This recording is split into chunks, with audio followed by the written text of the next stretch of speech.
In number 45, it refers to the perimeter of triangles, which is the sum of all three sides. So for the triangle on the right, it's this side AB plus BC plus AC. And for the triangle on the left, similarly, it's this side AD plus side DC plus side AC.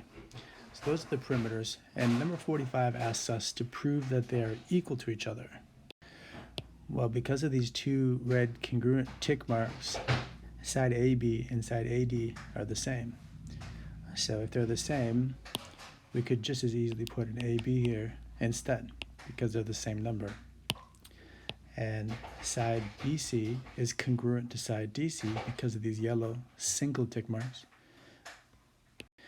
And therefore, since BC is equal to DC, these are the lengths, we could put BC in DC's place.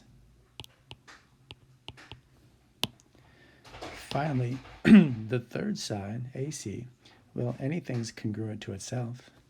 Or in other words, we could put 3 tick marks here. That's the reflexive property, when something is equal to itself or congruent to itself. So these side lengths, AC, are exactly the same. And so we can see that the perimeter of both triangles is AB plus BC plus AC, and we've proved that they are equal to each other.